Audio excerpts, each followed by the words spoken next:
we're just about to have our first live blog. Now I know I promised no speeches, but Jancis has given me this stuff to read to fill you in on how it works and what it's all about. So the purpose of the Blue Room Live blog is to start a critical conversation about things that matter to independent professional theatre artists living and working in Perth, and their, and perhaps your, vision of the future of theatre and live arts in Perth. Each night, a different artist has been invited to the blog share. This blog will be taped and then uploaded each night onto YouTube/The Blue Room blog. So, who are your fellow bloggers? The Blue Room blog artists are all professional theatre artists that are independent in practice. They have been chosen to represent the diversity of practice, background and views of professional theatre artists currently living and working in Perth. We hope that this forum will offer a complementary perspective to that provided by funded companies and organisations. It's the tip of the iceberg, but it's a start. In talking to artists, three key themes have already started to emerge. International collaborations and WA independent theatre artists, beating the isolation. Cultural value, the value of of a live performance in Perth. What makes performance making in Perth unique? Our geography, our history, the people who live here. Creating relevant new theatre for niche audiences in WA. So why theatre matters. Also cultural diversity, live performance in Perth, working in tradition and non-traditional performance spaces, high culture, low culture, from burlesque to the classics, the exploration of form, why you create the theatre you do. Our first blogger is Geoff Kelso, and he has just asked that this is also a personal opinion of what he thinks is going on in the Perth theatre scene, and is more than happy to engage in debate after the piece, but if you could please refrain from interrupting during the opinion. Please welcome Geoff. Oh, right, okay. Quite really good. Yeah.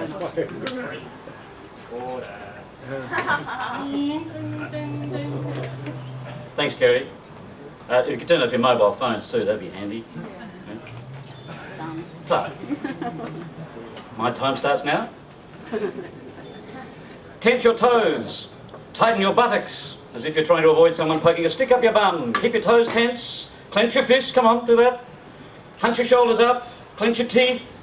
Keep everything clenched. Keep it tight. Keep it tight. Is this an old exercise from my NIDA training days? Is it a Pilates exercise? No. It's my reaction when I hear the words theatre sector, discussion paper, funding strategy and consultative process. On their own, these words are quite harmless, innocent even, but in the hands of our arts bureaucrats, they have become tools of torture, blunt instruments with which to beat us into submission, so that we finally confess that we theatre makers know nothing about theatre, and that they, the arts bureaucrats, know everything. From an arts bureaucrat's point of view, the consultative process is a brilliant device. Instead of saying no and getting everybody angry and upset, the arts bureaucrat says, yes, let's talk about it. Let's set up a consultative process and an ongoing dialogue. And with the resources of a government department behind them, the arts bureaucrat can then spin out the consultative process for months, and in the case of our theatre sector, for years. Oh, no. Of course, this tactic is used by many other government bureaucracies. Just say the words consultative process and ongoing dialogue to our teachers and nurses, and you'll find them doing the rigor mortis dance too. And it's such a common time-wasting technique, you'll see it satirised in Yes Minister, or The Hollow Men, or that other recent British TV show, The Thick of It. And we laugh at it. But the serious downside for us in the theatre sector is that we waste so much of our time and energy that we should be using to create theatre, time and energy for which we are never paid, while we are dealing with very well-paid arts bureaucrats who are giving us nothing but flim-flam and humbug. In the consultative process game, the arts bureaucrat holds all the aces. Ace number one, the language in which the process is conducted is entirely their language. To communicate with the arts bureaucrat, you have to learn to speak and write their language, even when you have the sneaking feeling that what's being said or written is actually meaningless gibberish. As theatre makers, our aim is to communicate clearly and effectively. The arts bureaucrat's aim is completely the opposite. Their aim is to misdirect you, and that's what their language does. It's a weapon of misdirection. Ace number two, If you become worn out and dizzy from the endless merry-go-round of forums, discussion papers, questionnaires, meetings, etc., work for which you never get paid, and you pull out of the consultative process, then you simply become irrelevant and the process continues without you regardless. And you have failed, because the process was only set up for you. If this failure gives your confidence and self-worth a bit of a blow, in contrast, the confidence of the arts bureaucrats is sky high, because ace number 3. The beauty of the consultative process is that it creates a never-ending stream of work for the bureaucrats, no matter how empty or preposterous that work may be. As an example, in 2005, along with many of us theatre bunnies, was sent a Department of Culture and the Arts questionnaire on the small to medium professional theatre sector. I was tempted to write on it, pay me some money and I'll answer the questions, but I threw it in the bin instead. So I didn't answer it, but then a couple of months later I received a letter from a very well-paid senior arts bureaucrat thanking me for my informed responses. And with the letter was a summary of the responses, and at the start of it it said that the questionnaire was distributed to 180 theatre practitioners in Western Australia, and of these 13.3% responded. 13.3% of 180 people is 23.94 people. Now surely this was a joke. 23.94 people. Obviously someone who'd responded wasn't all there. But it was no joke, because there then followed pages of detailed responses to the questions by those 93.94 people. Example, 58% of them said such and such. That is, 58% of 23.94 people, which is 13.88 people.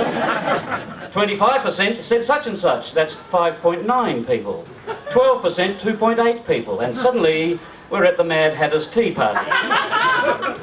Given that the overwhelming majority of us did not respond, surely the number of responses was an unrepresentative sample. But because the majority of us didn't respond, we all instantly became irrelevant to the process, which went on regardless.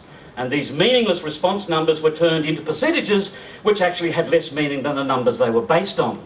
Lewis Carroll, eat your heart out.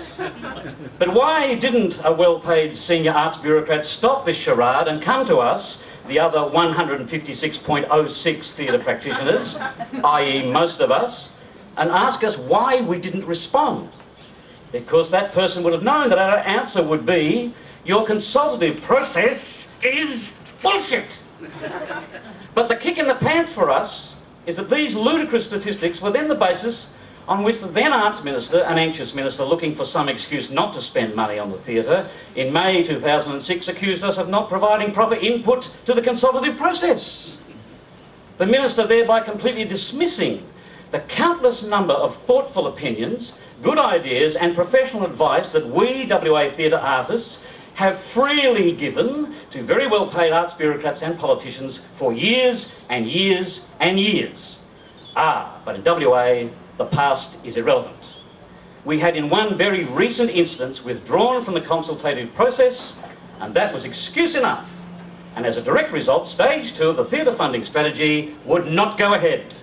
No money, you rude, ungrateful theatre people. Because money, dear audience, is what this ongoing farce is all about. Finally, ace number 4. And I reckon this one is still up for grabs. If you trust the arts bureaucrats and believe them when they say they're listening to you, you hand them the last ace and the game is theirs. But if you question their motives and their means, if you take whatever they say with more than a pinch of salt, then maybe we can hold an ace for ourselves. I suggest you look at their pathetic track record for taking our professional advice and ideas and putting them through the shredder. I suggest you refuse to participate in any future theatre forums, discussions, etc., etc., etc., or if you do, you draw up a contract that guarantees you get paid for your professional input. Because what we naive, starry-eyed little theatre bunnies should have learned by now from our good friends, the arts bureaucrats, is that money and looking after number 1 is what this WA horror show is all about. I thank you.